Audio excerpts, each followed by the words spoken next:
they always come after the sighting. Not the police, not the FBI, not anyone you can look up in a government database.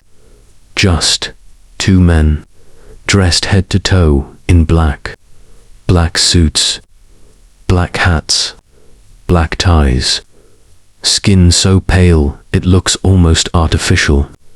No eyebrows, no eyelashes, no blinking, no expression. Their voices, flat, robotic, like someone reading lines from a broken teleprompter. No warmth, no hesitation. They show up unannounced at your front door, in your hallway, sometimes even in your dreams. And somehow, they already know everything. They know your name. They know what you saw. And they know you told someone. That's what they care about the most. Not what you saw, but that you talked. And they only ask for one thing. Forget. Forget the strange light that hovered over your backyard. Forget the figure that moved without sound outside your car. Forget the object that shouldn't fly, but did. But here's the thing. If you don't forget, if you speak out, if you post online, if you tell even a single soul, they come back. And the second visit is never just a warning, because whoever or whatever they are, they don't make the same request twice. And people who ignore them, they either disappear or wish they had. What are the men in black? We all know the Hollywood version. Slick suits, dark sunglasses, high-tech gadgets, cool agents fighting off alien threats to save the world. But the real stories, they're not heroic. They're not funny. They're not even human. They're disturbing. Because ever since the 1940s, just as reports of UFOs began to surface, so did reports of them, men in black suits, showing up out of nowhere, saying just enough to terrify, and vanishing before anyone could stop them. People who saw strange lights in the sky, people who claimed to be abducted, people who tried to share what they'd witnessed. They all got a visit, but not from police, not from the military, not from any agency they could trace. No badges, no last names, no proof of who or what they really were. Just men. Sometimes alone, sometimes in pairs. Always the same description. Unnaturally tall, impossibly pale, emotionless. Their movements are stiff, like they're not used to having bodies. Their voice is monotone, mechanical, like they're mimicking human speech, but not quite getting it right. Their questions seem rehearsed. Their timing, inhumanly precise. They always arrive just after something unexplainable happens. A UFO sighting, a mysterious photograph, a late-night encounter in the woods. And somehow, they know. They always know. What you saw, who you told, what you plan to do next. And they don't need to threaten you directly. The fear comes from how wrong they feel. Like you're standing in front of something wearing a human mask, but failing to make it convincing. Sometimes they ask questions that make no sense. Sometimes they say things they shouldn't know. One man claimed AMIB, described what was inside his locked desk, drawer without ever stepping inside the house. Another said he felt like time slowed down around them, like reality warped just a little when they were near. And always, always, when they leave behind silence, not relief, not safety, just an emptiness, like something heavy is still watching. So who are the men in black? Nobody really knows.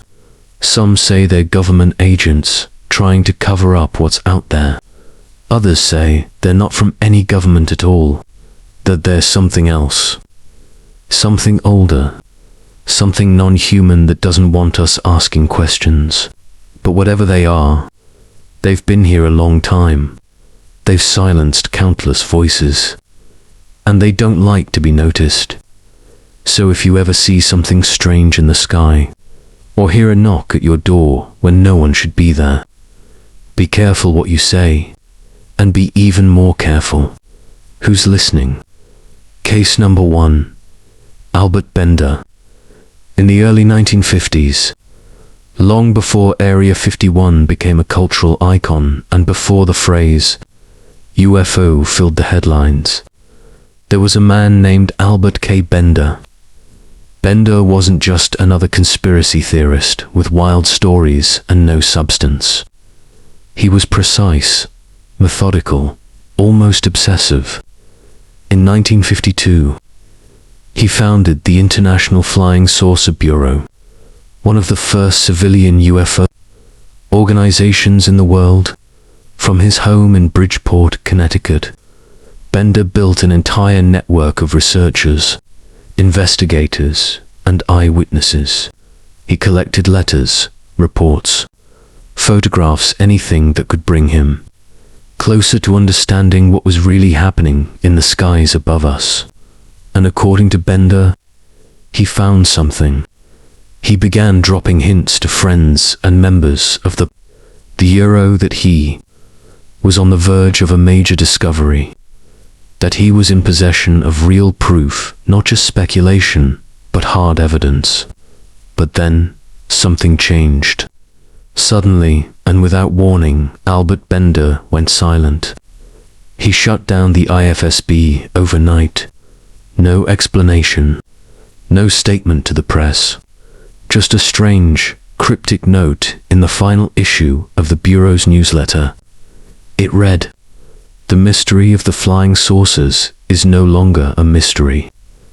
The source is known, but any further information is being withheld by order." Order from who? No one knew. For years, Bender refused to speak publicly about what had happened. Friends described him as nervous, paranoid, terrified. He avoided phone calls, stopped answering letters, and was reportedly afraid to even leave his house at night. When he finally did speak in a book released years later called Flying Saucers and the Three Men, the story he told was stranger than anyone expected. Bender claimed that he had indeed discovered the truth about the UFO phenomenon, but as soon as he got too close, he was visited by them. 3 men, in black suits, faces emotionless, voices monotone, and eyes that, in his own words, glowed with a supernatural light. They didn't speak like normal people. They communicated directly into his mind, using something he described as a form of telepathy. And they weren't from Earth. He said they revealed themselves as beings from another dimension, using the Earth as a kind of energy source. They had been watching humanity for centuries, and they had no intention of letting someone like Bender expose them. They told him to stop, to shut everything down, to remain silent, and Bender obeyed. He described a series of psychic attacks, intense headaches, hallucinations, feelings of suffocation. At times, he said it felt like something was crawling inside his brain, twisting his thoughts, making him forget details he once knew. He believed they could manipulate his body, his memory, and even time itself.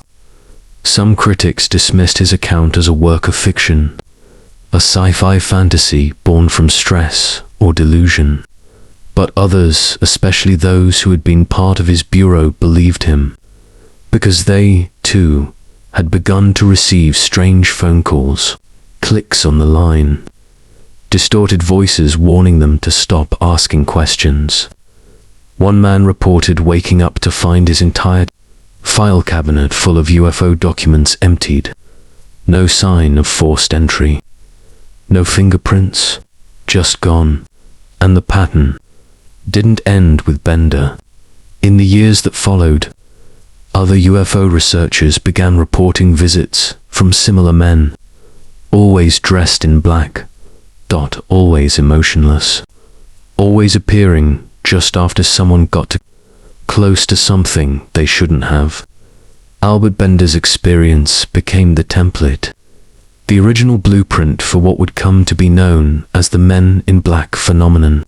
But what made his case so disturbing wasn't just a visit. It was the silence that followed. The complete shutdown of a once thriving investigation. The sense that someone or something had pressed its finger to Bender's lips and whispered, "No more." To this day, skeptics debate whether Bender fabricated the whole thing. But believers point to one chilling fact. After the Men in Black came to him, Albert Bender never researched UFOs again. Not once. Not ever. And that perhaps is the most convincing part of all. Case number 2. The Niagara Falls encounter. It was just another cold morning in 2008 at a hotel near Niagara Falls, Canada. The kind of place where nothing unusual ever happens. Tourists come and go. The front desk smiles. The security team monitors cameras out of habit more than necessity. But on that day, something happened. Something that still hasn't been explained. A hotel security manager, whose name was never made public, came forward months later with a story that sounded like it belonged in a horror movie or a classified government file. It started with a guest. The night before, this guest had reported something strange. They claimed to have seen a UFO, a glowing, silent object, hovering over the river. It moved in ways no aircraft should move. No wings, no noise. Just light, and stillness, and then gone. They told hotel staff. They were scared. They even mentioned wanting to speak to someone about it, maybe the authorities, maybe even a UFO group online. But they never got the chance. The very next morning, they were gone, checked out early. No explanation, no trace. And then they arrived. To men, dressed identically in black suits, crisp white shirts, black hats. Not a wrinkle, not a speck of dust, as if they had just stepped out of a showroom or a lab.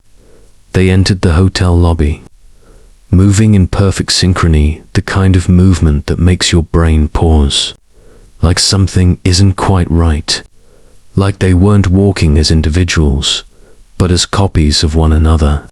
They were both very tall, unnaturally so, over 6'5", thin, slender, but imposing, and their faces, no eyebrows, no eyelashes, skin the color of bleached plastic, smooth, almost waxy, and throughout the entire encounter, not once did they blink. According to multiple witnesses, they approached the front desk and asked, without introducing themselves, about a guest who saw something unusual in the sky. They didn't give a name. They didn't ask politely. They spoke in a flat, rhythmic tone, like they were reading a script they didn't fully understand. The receptionist who interacted with them said she felt an overwhelming sense of dread, like her body was screaming for her to run. Even though nothing violent had happened, she said their eyes looked wrong, too large, too dark, and empty. When asked if they were with the government, they didn't respond. They simply repeated their question. Where is the witness? But by then, the guest had already left. The men nodded once, said nothing else, turned in unison, and walked out. No goodbye, no thank you, no expression. But it gets stranger. When hotel staff went to check the security footage, they expected a glitch, a trick of memory. maybe some pranksters in costume. What they saw disturbed them deeply. The footage showed the two men exactly as described. Tall, identical, robotic. But there was something else. The camera distorted slightly as they entered. The hallway lights flickered as they passed. And in one frame, just one, their faces blurred, unnaturally. As if the camera itself couldn't hold their image. It was like watching a corrupted file. As if reality didn't quite know how to render them. And then, after about 10 minutes inside, they were gone. No record of where they went. No license plate on any vehicle. No names in the guest log. No fingerprints. Nothing. Some of the staff were so disturbed, they refused to return to work for days. Others claimed they were followed for weeks.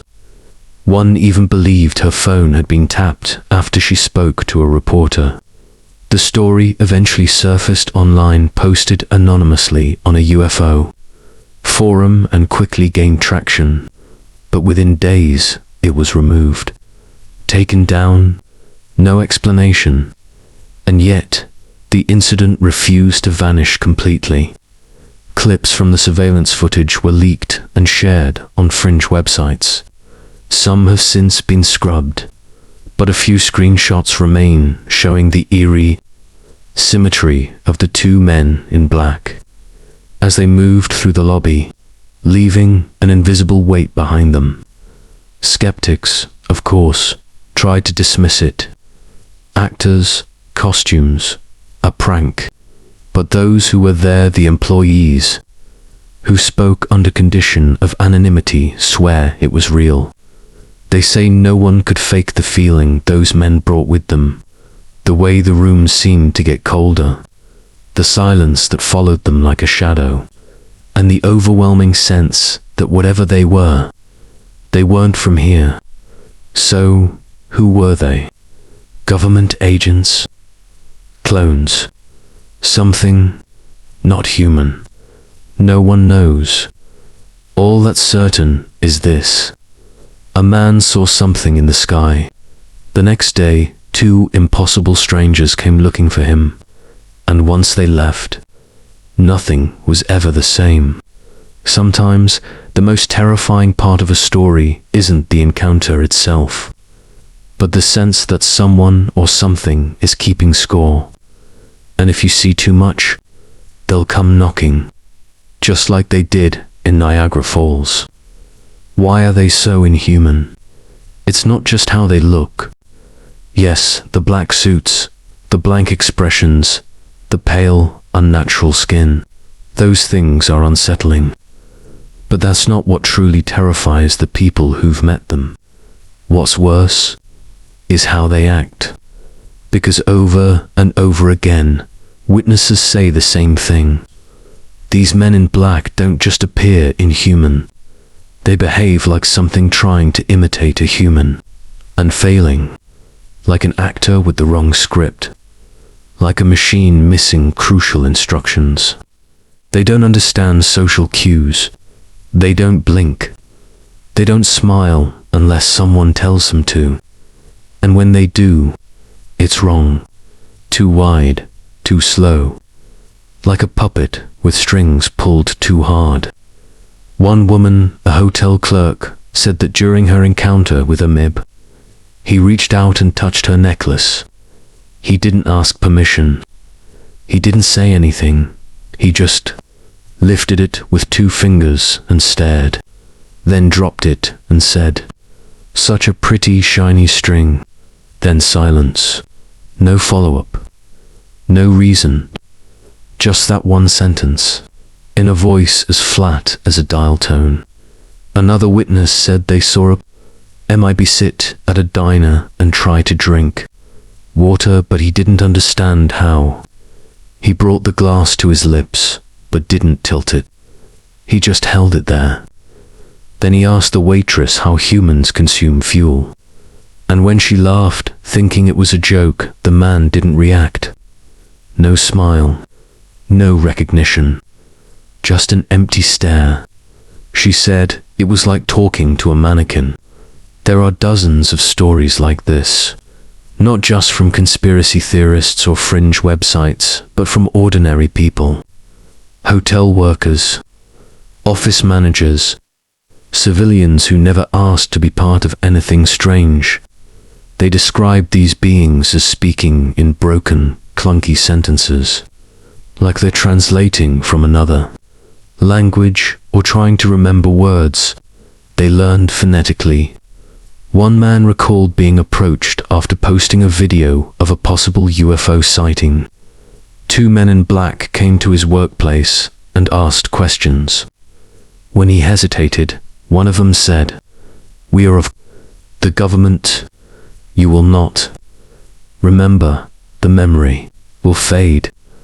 The man said the words were so strange, so mechanical, that it didn't even register as a threat until hours later, when he realized he couldn't remember parts of the conversation.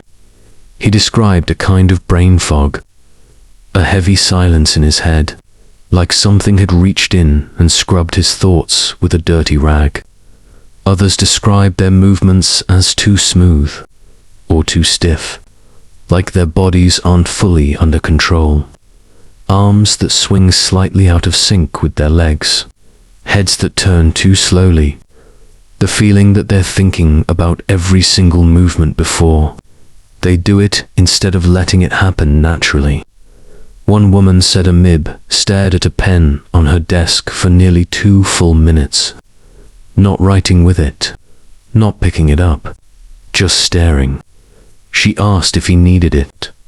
He said, "It is a device for injury." She laughed. He didn't. She said the room felt colder after that, but the strangest detail comes from multiple accounts. These men seemed to have no real understanding of human emotion. They mimic it. Sure, a nod here, a smile there, but it's always off. One story tells of a man who asked Amib where he was from. The reply, "Not of your weather." And then, without blinking, he asked, "Do you have the sugar?" No context, no explanation, as if the sentence had been pulled from a hat of random human phrases. This disconnect, this feeling of something inhabiting a body but not belonging in, it is what haunts witnesses the most. They say it's like standing next to something, pretending to be alive. And that raises a terrifying question. Are these men in black even real people? Some believe they're government clones, artificial beings, grown in labs and trained to suppress UFO witnesses without question.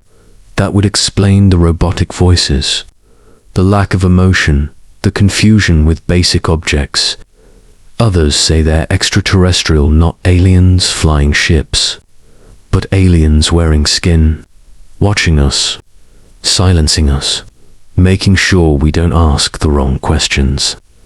And then there are the darker theories, that the men in black aren't aliens, or clones, or agents, but something else entirely, something that doesn't exist within the laws of physics or biology, something that slips into our world like smoke under a door, wearing the mask of a man.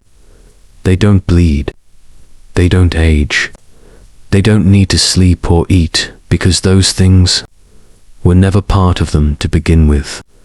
Some have even claimed that their presence is accompanied by electromagnetic disturbances.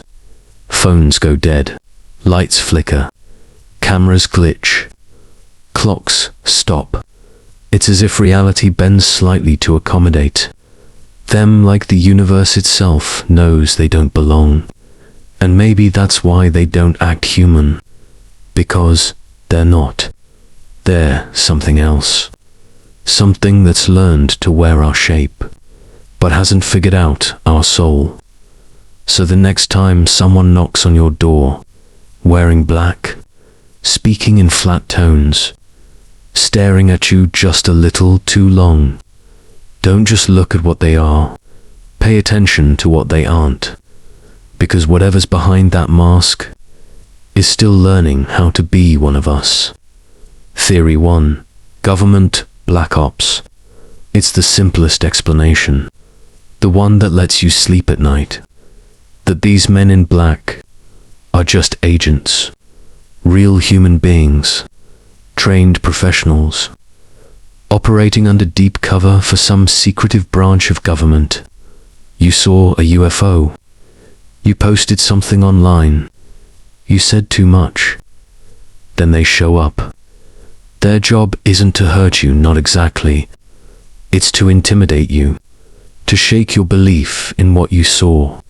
To apply pressure in a way that doesn't leave bruises, only doubt. Some call it psychological containment. Others say it's classic counterintelligence. Erase the event by erasing the witness's credibility or memory. It wouldn't be the first time a government used fear to keep secrets. History is full of black projects and redacted files. From M-Culture to Project Blue Book, shadowy programs have operated in plain sight for decades, hidden behind acronyms and men in suits. So maybe that's all this is. Maybe the men in black are part of a system designed to bury the extraordinary. Deniability, silence, control. Maybe they're the final layer of defense, not against aliens, but against the truth about aliens. And if so, they'd need to be elite, fluent in surveillance, trained in intimidation, experts in psychological warfare. They'd need to know who you are before you even open the door, where you work, what you've seen, and exactly how far they need to push you before you stop talking. To some, that's terrifying enough. Because if they really are government operatives, that means there's an entire classified program built around silencing civilians who will get too close to something we're not supposed to understand. And what's more chilling, they don't even have to kill you. They just have to make you question yourself. But here's where things start to unravel. Because witnesses don't describe highly trained professionals. They don't talk about cold-eyed assassins or fast-talking agents. They talk about something off.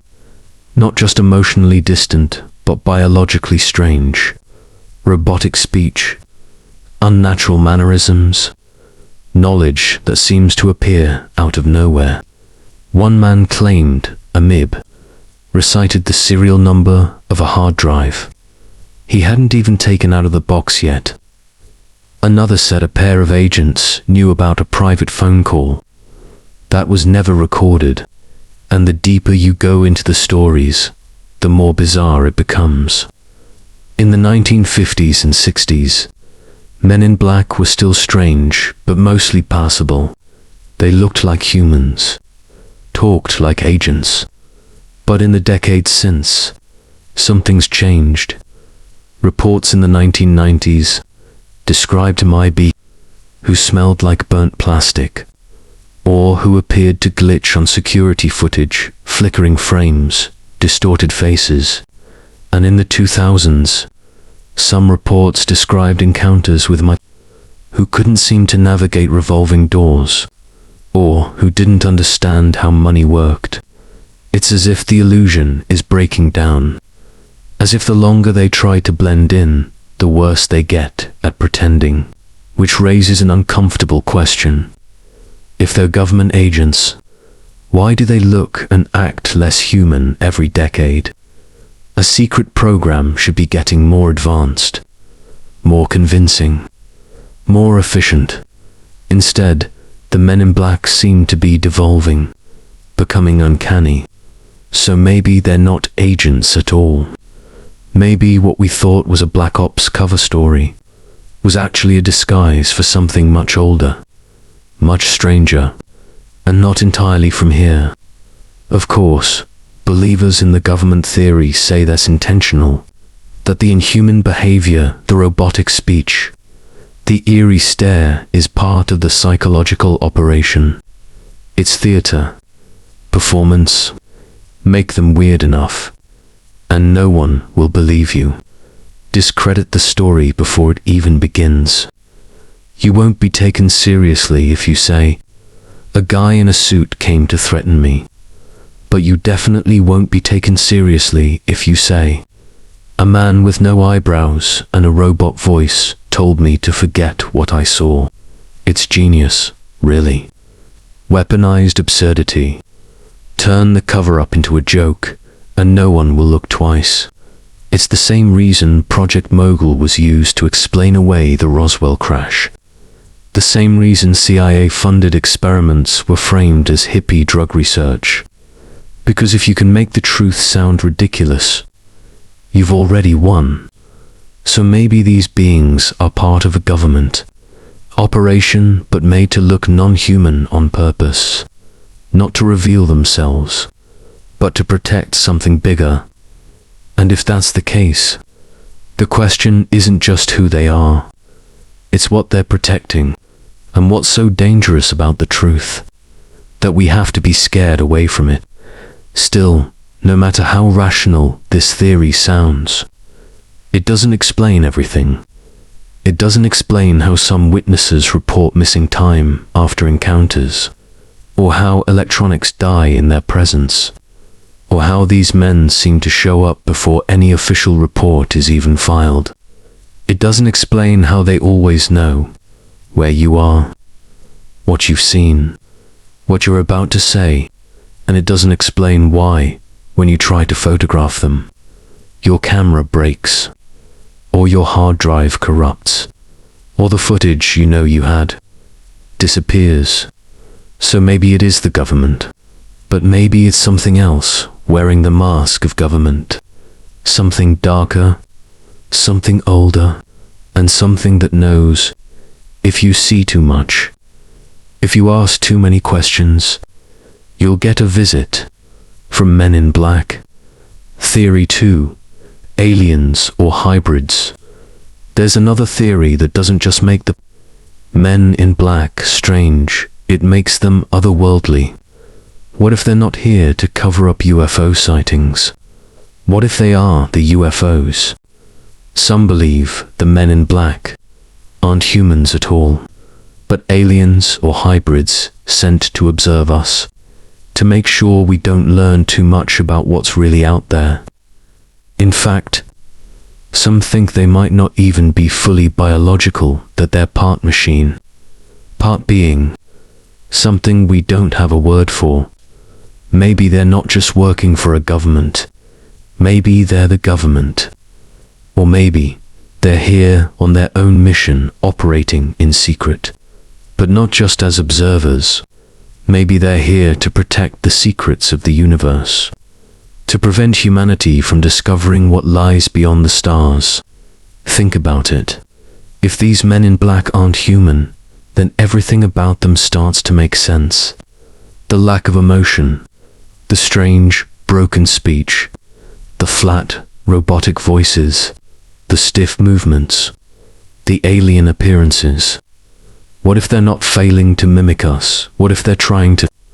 What if their entire purpose is to blend in, to pose as normal so they can do their job?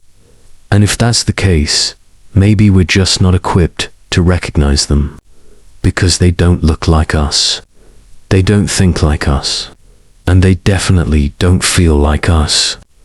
Some researchers think these Men in Black could be hybrids, half human, half alien, created to walk among us, but not fully integrated. They might have been programmed to act like humans, but their core is something else. And what if, in their twisted version of observation, they don't just watch us, they erase us? What if their role is to erase the memories of those who get too close to the truth? There have been cases where witnesses to UFO events report missing time. They saw something they weren't supposed to see, and then hours vanish from their lives. Memories erased. Faces and events blurred into the fog of confusion. The Men in Black could be the reason for this. They show up, they intimidate, and they erase. The truth is too dangerous for us to know. So they make sure we can't remember what we saw. It's not about silencing us, it's about preventing us from ever knowing the truth. So maybe these men in black aren't just coming from the government. Maybe they're not human at all. Maybe they're sent by alien intelligence, or they are the alien intelligence. The very first accounts of the men in black date back to the 1940s and the Roswell incident. During that time, UFO sightings were increasing across the United States.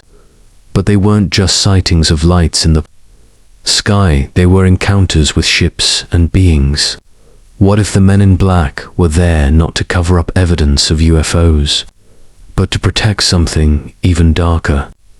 What if they were sent to monitor our reactions to the truth, to control how much we understand about the universe?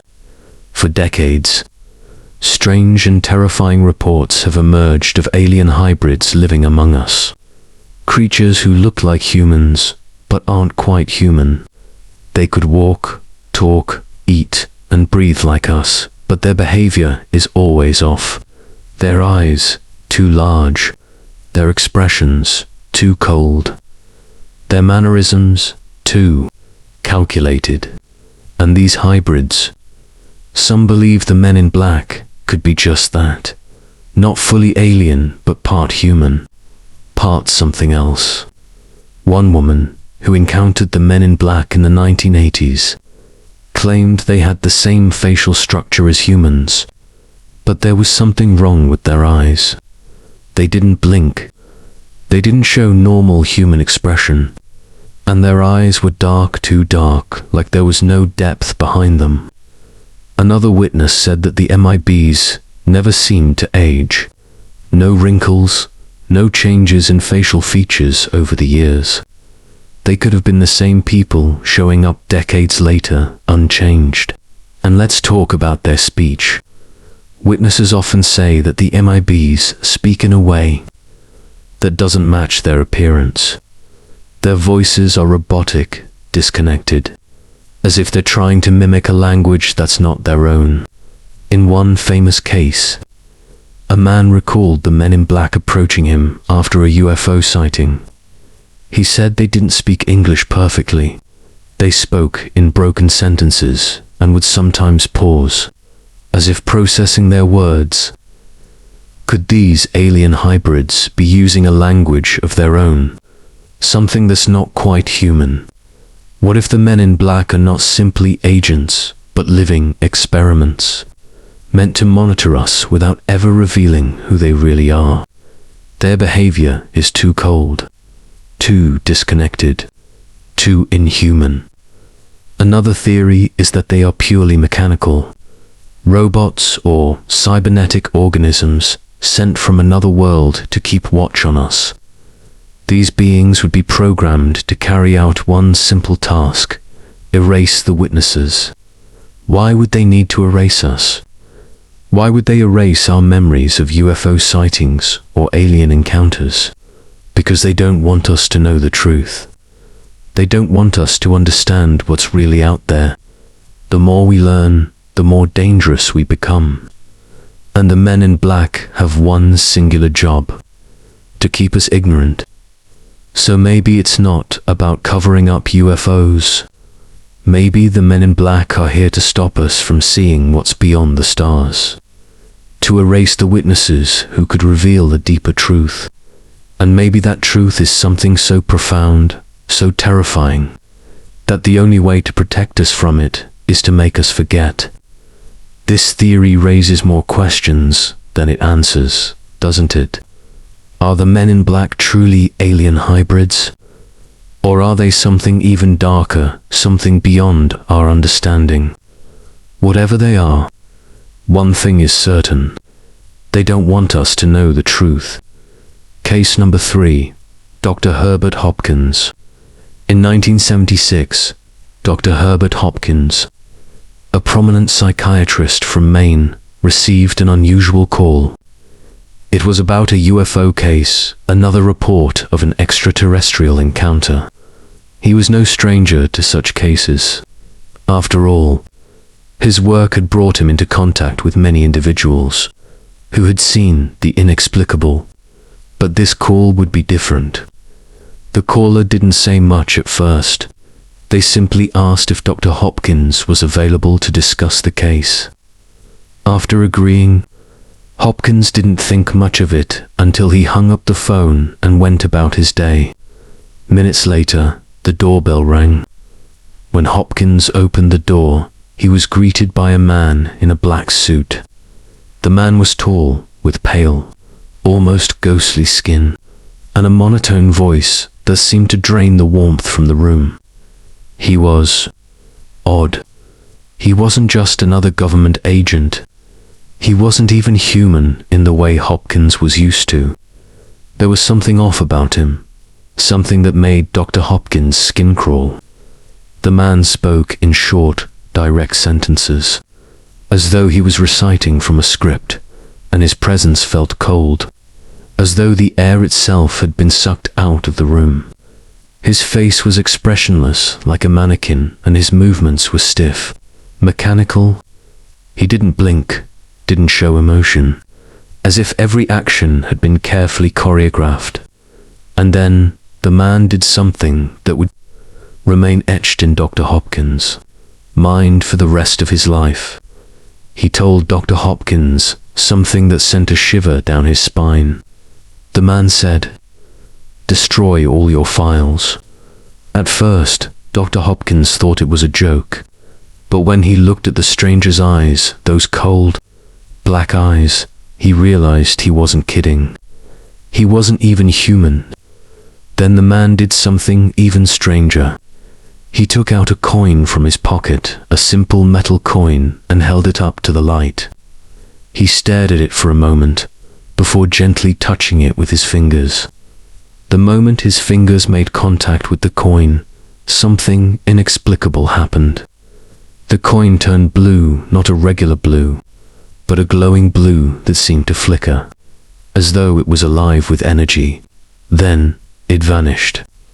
In an instant, it wasn't in his hand anymore. The man, without flinching, said, in his emotionless voice, "My energy is low. I must go now." And just like that, he turned and left.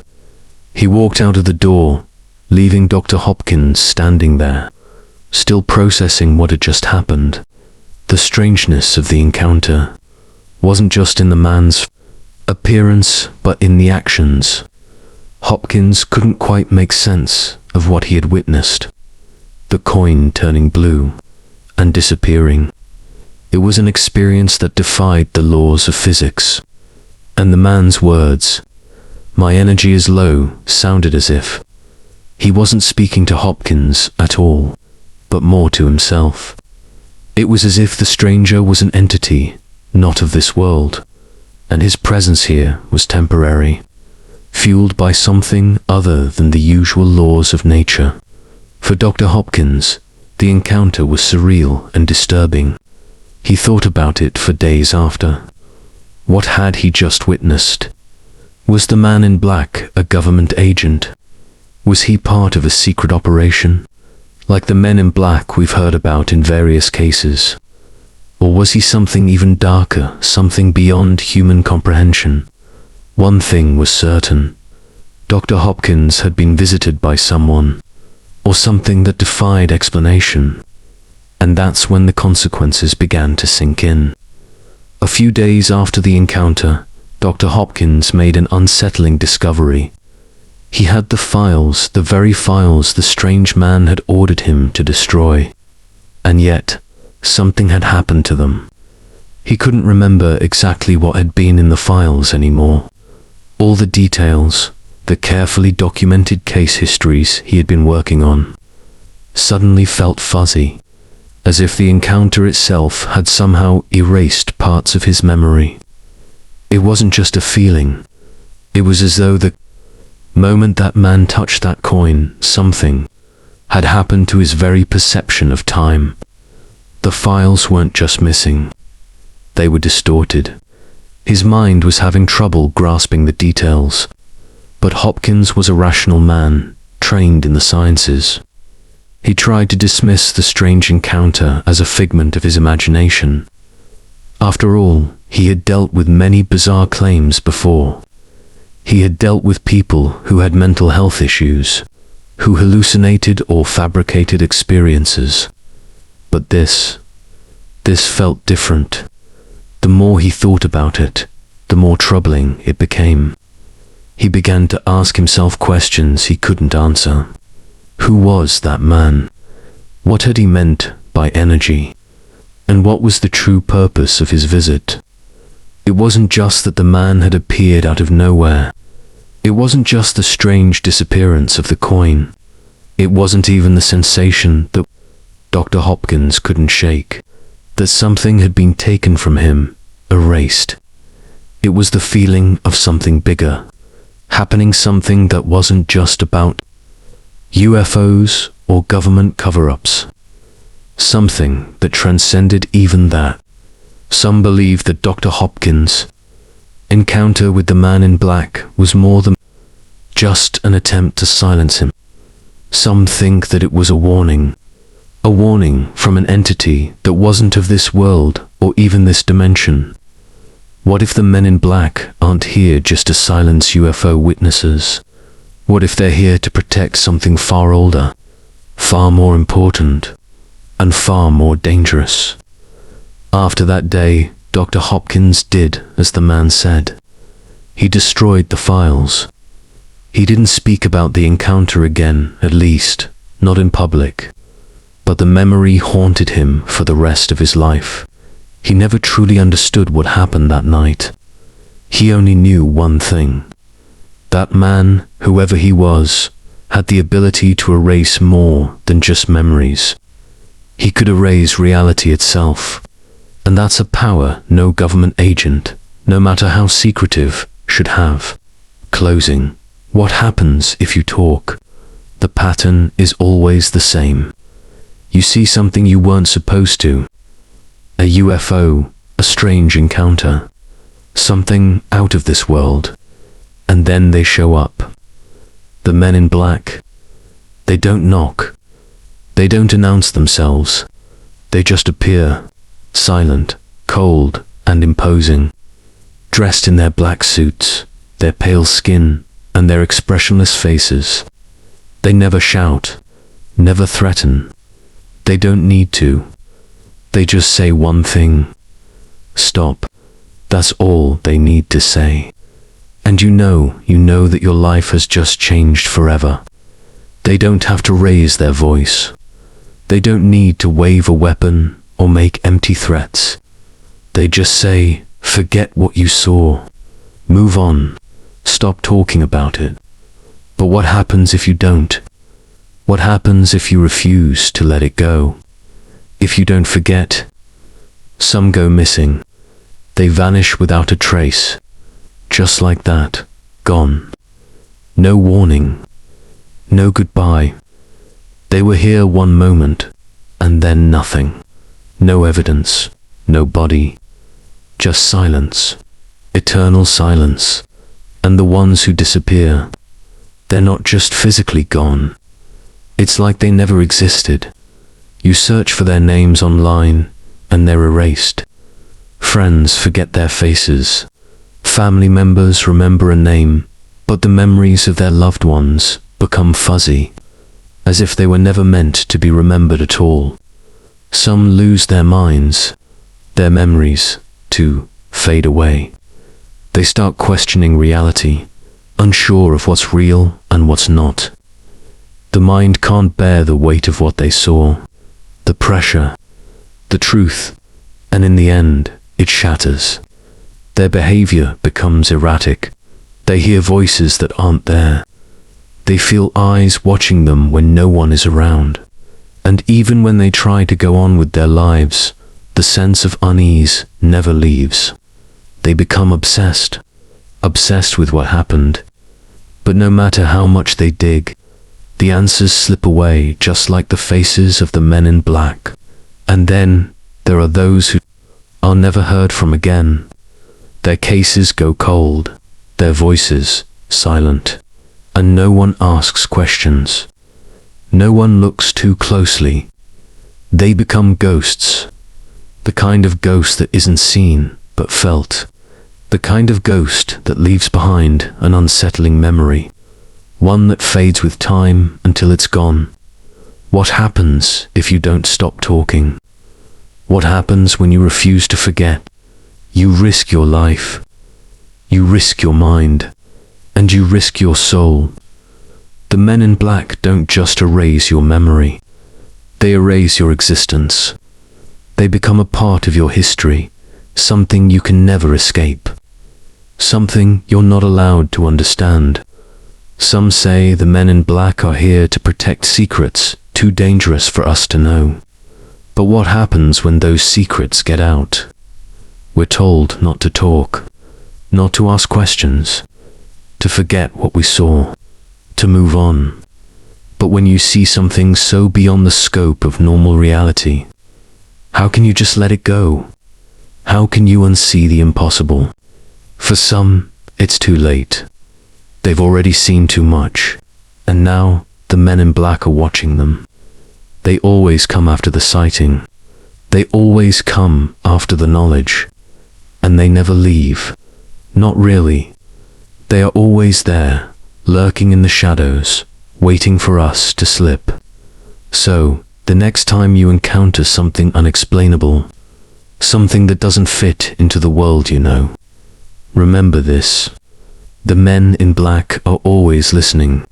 And if you talk, if you don't forget, you could be next. The men in black aren't just stories. They're warnings. A chilling reminder of how little we actually know about the world around us. So next time you see something strange in the sky, think twice before telling anyone. Because the truth is, you never know who's watching. They're out there, the men in black. And they don't like attention. If you think you've seen something you can't explain, something that shouldn't be, ask yourself, is it worth the risk? Do you really want to draw their gaze? Because once you've seen the truth, there's no turning back. The men in black are real, and they might be closer than you think.